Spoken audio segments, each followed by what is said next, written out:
all. இந்த video வந்து basics of accounts.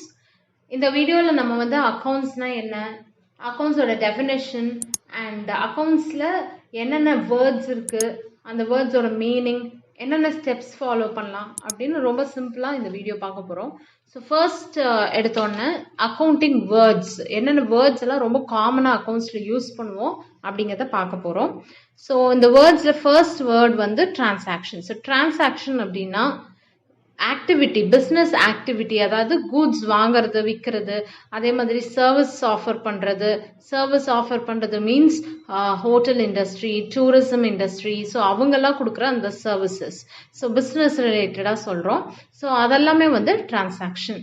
So இந்த டிரான்சாக்ஷனில் cash transaction அப்படின்னு சொல்லுவோம். cash transaction means if we are selling goods to someone or we are offering service to someone for which the other person is going to immediately pay cash. நம்ம விற்கிறதுக்கு cash அவங்க இமீடியட்டாக பே பண்ணாங்கன்னா அது வந்து cash transaction.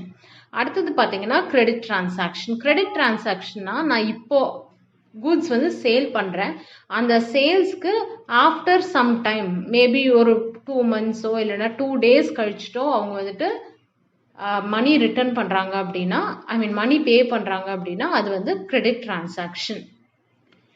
Next word வந்து account. So account அப்படிங்கிற word வந்துட்டு நம்ம ஒரு ஐடென்டிட்டி பர்பஸ்க்காக யூஸ் பண்ணுவோம். ஸோ ஃபார் எக்ஸாம்பிள் எக்ஸ்பென்சஸில் நிறைய எக்ஸ்பென்சஸ் இருக்கும். ஸோ அந்த எக்ஸ்பென்சஸை ஐடென்டிஃபை பண்ணுறதுக்கு ரெண்ட்டுன்னு நம்ம பே பண்ணியிருக்கோம்ல, அப்போது ரெண்ட் எக்ஸ்பென்ஸ் அப்படின்னு ரெண்ட் அக்கௌண்ட் அப்படின்னு சொல்லுவோம்.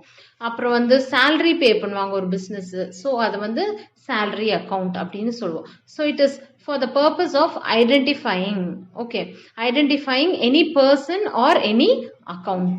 So that is what is account. So it is a basic unit for measurement in accounts.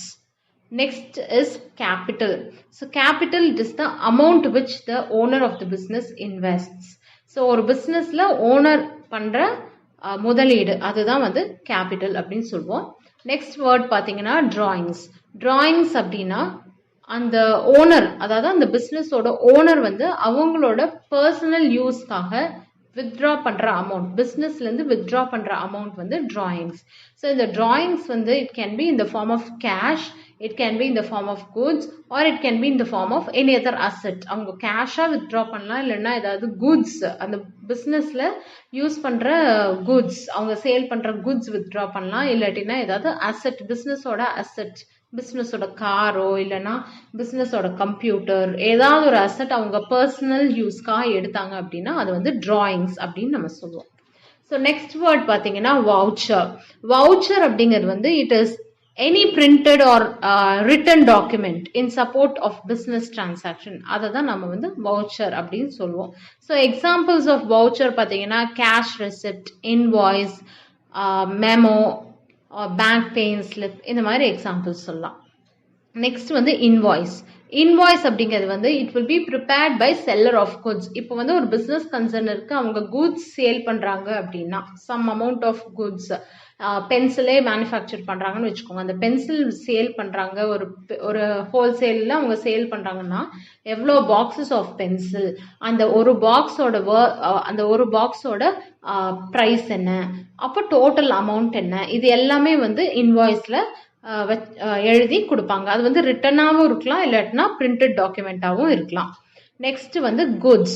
Goods அப்படிங்கிறது வந்து it is the article, thing or commodity in which a business is dealing with. இப்போ நான் வந்து ஒரு machine manufacturing business அப்படின்னா அந்த machine வந்து எனக்கு குட்ஸ். நான் ஃபர்னிச்சர் மேனுஃபேக்சரிங் கம்பெனி அப்படின்னா ஃபர்னிச்சர் எனக்கு குட்ஸ். சேர் மேனுஃபேக்சரிங் கம்பெனினா சேர் வந்து எனக்கு குட்ஸ். ஸோ அதுதான் வந்து குட்ஸ். நெக்ஸ்ட் வந்து பர்ச்சேசஸ். பர்ச்சேசஸ் அப்படிங்கிறது வந்து I buy goods with intention of reselling. நான் திருப்பியும் அந்த குட்ஸ், நான் வாங்கின குட்ஸ் ப்ராசஸ் பண்ணி ரீசெல் பண்ணுவேன். ஸோ அது வந்து பர்ச்சேசஸ் பிஸ்னஸ் கன்சர்னுக்கு பொறுத்த வரைக்கும். ஸோ இப்போ பர்ச்சேசஸ்க்கு எக்ஸாம்பிள் பார்த்தீங்கன்னா ஐ purchase cotton from some person, okay, some business concern, I'm purchasing cotton அப்படின்னா அந்த காட்டனை நான் வந்து டிஷர்ட்டை கன்வெர்ட் பண்ணி சேல் பண்ணிடுவேன். ஸோ அப்படியே அந்த காட்டன் நான் சேல் பண்ணாட்டியும் அதை ப்ராசஸ் பண்ணிட்டு நான் சேல் பண்ணுவேன். ஸோ அந்த ரீசெல் இன்டென்ஷனோட பர்ச்சேஸ் பண்ணுறது ஃபார் அ பிஸ்னஸ் பர்பஸ், அதை வந்து பர்ச்சேசஸ் அப்படின்னு சொல்லுவோம். நெக்ஸ்ட் வந்து பர்ச்சேஸ் ரிட்டர்ன். ஸோ இப்போ நம்ம வாங்கின அந்த குட்ஸில் நம்ம ஒருத்தவங்க கிட்ட இந்த பர்ச்சேஸ் பண்ணதில் ஏதாவது ஃபால்ட் இருந்தது அப்படின்னா, இல்லை நான் சொன்ன ரெக்குவயர்மெண்ட்டுக்கு அந்த குட்ஸ் இல்லை அப்படின்னா நான் வந்து ரிட்டர்ன் பண்ணிடுவேன். அது வந்து purchases return. Next sales. Sales அப்படின்னா வந்து நான் என்னோட பிஸ்னஸ் கன்சர்னில் தான் அந்த டிஷர்ட் வந்துட்டு நான் இப்போ சேல் பண்ண போகிறேன். யாருக்கு சேல் பண்ணுறேன்னா பெரிய ஒரு டெக்ஸ்டைல் ஷோரூமுக்கு சேல் பண்ணுறேன். அவங்க என்ன பண்ணுவாங்க, அது again they will sell it to the consumers, end கன்சியூமர்ஸ்க்கு அவங்க சேல் பண்ணிடுவாங்க. ஸோ அதுதான் வந்து சேல்ஸ். அகெயின் அங்கேயுமே with the intention of reselling அவங்க வந்து பர்ச்சேஸ் பண்ணுவாங்க. நம்ம பிஸ்னஸ் கன்சர்ன் பாயிண்ட் ஆஃப் வியூவில் இருக்குது. இது வந்து எண்ட் கன்சியூமருக்கு கூட நம்ம சேல் பண்ணலாம். That is not a problem. Next வந்து சேல்ஸ் ரிட்டர்ன்ஸ். சேல்ஸ் ரிட்டர்ன்ஸ் அப்படின்னா இப்போ நான் டிஷர்ட் மேனுஃபேக்சர் பண்ணேன், அதை வந்து சேல் பண்ணியிருக்கேன். அதில் அவங்க சொன்ன டிசைன்ஸ் இல்லையோ, அவங்க சொன்ன கலர்ஸ் இல்லையா, இல்லை ஏதாவது ஃபால்ட் இருக்குது, ஏதாவது டேமேஜஸ் இருந்தது அப்படின்னா அவங்க வந்து ரிட்டர்ன் பண்ணிடுவாங்க. அது வந்து சேல்ஸ் ரிட்டர்ன்ஸ் ஆர் அது வந்து ரிட்டர்ன்ஸ் இன்வர்ட்ஸ் அப்படின்னு நம்ம சொல்லுவோம். நெக்ஸ்ட் வேர்ட் வந்து ஸ்டாக். ஸோ ஸ்டாக் அப்படின்னா ஸ்டாக்னா அட் த ஒரு பர்டிகுலர் பாயிண்ட் ஆஃப் டைம்ல நான் போய் குடோன்ல எவ்வளோ குட்ஸ் இருக்கு அப்படின்னு பார்க்குறேன்னா அந்த goods which is remaining unsold in my godown, என் கோடவுனா இருக்கலாம், இல்லைன்னா என் ஷோரூமா இருக்கலாம், எங்க வேணா அது எவ்வளோ வந்து அன்சோல்டா எவ்வளோ குட்ஸ் வச்சிருக்கணும் அதை வந்து ஸ்டாக் அப்படின்னு சொல்லுவோம். நெக்ஸ்ட் வந்து இன்கம். ஸோ இன்கம் அப்படிங்கிறது வந்து it is the amount receivable or realized from sale of goods இல்லைன்னா எனி அதர் இன்கம் பார்த்தீங்கன்னா இன்ட்ரெஸ்டாக இருக்கலாம். நான் எங்கேயாவது பேங்க்ல டெபாசிட் பண்ணி வச்சிருப்பேன், அதில் இன்ட்ரெஸ்ட் வரும். இல்லைன்னா டிபென்ச்சர்ஸ் எனக்கு இருக்கும், அதுலேருந்து இன்ட்ரெஸ்ட் வரும். ஏதாவது கம்பெனியில் ஸ்டாக் வாங்கியிருப்பேன், அப்போ அந்த ஸ்டாக்லேருந்து டிவிடெண்ட் வரும். அந்த மாதிரி எனி டைப் ஆஃப் இன்கம் இருக்கலாம். Next expenses. ஸோ எக்ஸ்பென்ஸ் அப்படிங்கிறது வந்து it is the amount incurred in order to produce or sell the goods and services. அந்த பிஸ்னஸ் ரன் பண்ணுறதுக்கு என்னென்ன எக்ஸ்பென்சஸ் ஆகும், என்னென்ன செலவாகுமோ அது வந்து எக்ஸ்பென்ஸ். Next solvency. சால்வென்சி அப்படிங்கிறது வந்து it is the capability of a person or an enterprise to pay their debts. So debt அப்படின்னா வந்து அவங்களுடைய கடன். ஸோ ஒரு பர்சன்னால அந்த கடன் திருப்பி பே பண்ண முடியும், அந்த பிஸ்னஸ்னால அந்த கடனை திருப்பி பே பண்ண முடியும்னா அது வந்து சால்வென்சி. அதுவே அவங்களால திருப்பி பே பண்ண முடியாது, ரொம்ப லாஸ் ஆயிடுச்சு அவங்களுக்கு ஃபுல்லா அப்படின்னா அது வந்து insolvent position or insolvency, incapability of that person or business concern. அதுதான் இன்சால்வென்சி அப்படின்னு சொல்லுவோம். நெக்ஸ்ட் வந்து அசெட். அசெட் அப்படிங்கிறது ஒரு பிஸ்னஸோட சொத்து. ஒரு பிஸ்னஸ் என்ன ஓன் பண்ணுதோ அது வந்து அசெட் அப்படின்னு சொல்லுவோம். அது வந்துட்டு பிஸ்னஸோட பில்டிங்காக இருக்கலாம், லேண்டாக இருக்கலாம், ஃபர்னிச்சர்ஸ், அவங்களோட ஃபிக்சர்ஸ், மெஷினரி, எது வேணா இருக்கலாம், அது எல்லாமே அசெட்ஸ். லைபிலிட்டி அப்படின்னா what the business owes to others. பிஸ்னஸோட கடன் அது வந்து லைபிலிட்டி அப்படின்னு சொல்லுவோம். நெக்ஸ்ட் டேர்ம் பார்த்தீங்கன்னா டெட்டார். ஸோ டெட்டார் அப்படின்னா நான் யாருக்கோ குட்ஸ் சேல் பண்ணியிருக்கிறேன் அண்ட் அவங்க வந்து நமக்கு பே பண்ணணும், கொஞ்ச நாள் கழிச்சு பே பண்ணுறோம் அப்படின்னு சொல்லுவாங்க இல்லையா. ஸோ அவங்க தான் டெட்டார். இப்போ ஒரு பிஸ்னஸ் இருக்குன்னா அந்த business will sell goods to someone and that person is going to, or that person or that business will pay on a later date, means that person is called as debtor. Next is creditor. Creditor means நான் யார்கிட்ட இருந்தோ purchase பண்ணியிருக்கேன், R என்னோட business வந்து இன்னொரு பிஸ்னஸ்கிட்ட இருந்து purchase பண்ணுறோம் அப்படின்னா அண்ட் அவங்களுக்கு வந்து நான் அப்புறமா மணி பே பண்ணுறேன் அப்படின்னு சொல்லியிருக்கேன் இல்லையா. ஸோ அவங்க வந்து எனக்கு creditor. That is a person who gives benefit without receiving money. அவங்க எனக்கு குட் சேல் பண்ணியிருக்காங்க, இப்போ மணி அவங்க என்கிட்ட இருந்து வாங்கலை, அப்புறமா வாங்கிப்பாங்க. ஸோ அவங்க வந்துட்டு கிரெடிட்டார். நெக்ஸ்ட் டேர்ம் பார்த்தீங்கன்னா டெப்ரிசியேஷன். ஸோ டெப்ரிசியேஷனுக்கு எக்ஸாம்பிள் பார்த்தீங்கன்னா நம்மளோட எனி குட்ஸ், நம்மளோட பைக்காக இருக்கலாம், மொபைல் ஃபோனாக இருக்கலாம், கம்ப்யூட்டர்ஸாக இருக்கலாம், எந்த அசட்டாக வேணா இருக்கலாம். அந்த அசட்டோட வேல்யூ பார்த்தீங்கன்னா நம்ம பர்ச்சேஸ் பண்ணுறப்போ ஒரு வேல்யூ இருக்கும், திருப்பியும் அதை சேல் பண்ணும், அதாவது ஆஃப்டர் யூசேஜ் இல்லைன்னா after some time, after passing of some years of time, அப்போ வந்து நம்ம அதை சேல் பண்ணோம் அப்படின்னா அதோட வேல்யூ கம்மியாக இருக்கும்.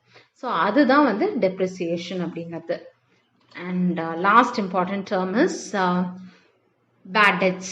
ஸோ பேட் டெட்ஸ் அப்படிங்கிறது வந்து ஒரு பிசினஸ் நமக்கு வந்து யாரும் பே பண்ணணும் இல்லையா, அந்த டெட்டாஸ் வந்து நமக்கு பே பண்ணணும். அவங்க அவங்க வந்து நம்ம கிட்ட இருந்து குட்ஸ் வாங்கியிருக்காங்க, அதுக்கு வந்து அவங்க அப்புறமா பே பண்றேன்னு சொல்லியிருக்காங்க. அண்ட் சடன்லி அவங்க பிசினஸ் வந்து லாஸ் ஆயிடுச்சு அப்படின்னா அவங்களால நமக்கு பே பண்ண முடியாது. ஸோ அது வந்து பேட் டெட்ஸ். அந்த கடன் வந்து வராது, அதுக்கு பேரு தான் bad debts. So bad debts in business வந்து அன்அவாய்டபிள். அதுக்கு வந்து நம்ம ப்ரொவிஷன்ஸ் எல்லாம் கிரியேட் பண்ணுவோம், அதெல்லாம் அப்புறமா பார்க்கலாம். So having known all these terms, we are going to proceed with what is accounts. Accounts அப்படின்னா என்ன அப்படின்னு நம்ம இப்ப பார்க்க போறோம். ஸோ அக்கௌண்ட்ஸ் அப்படிங்கிறது வந்து ஒரு வெரி இம்பார்ட்டன்ட் ஆக்டிவிட்டி இன் பிசினஸ் கன்சர்ன்.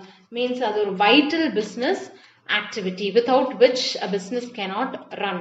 அந்த பிசினஸ்ல இருக்கிற இன்கம்ஸ் எக்ஸ்பென்சஸ் இது எல்லாமே வந்து ரெக்கார்ட் பண்றதுக்கு வந்து அக்கௌண்ட்ஸ் வந்து யூஸ் பண்ணுவோம்.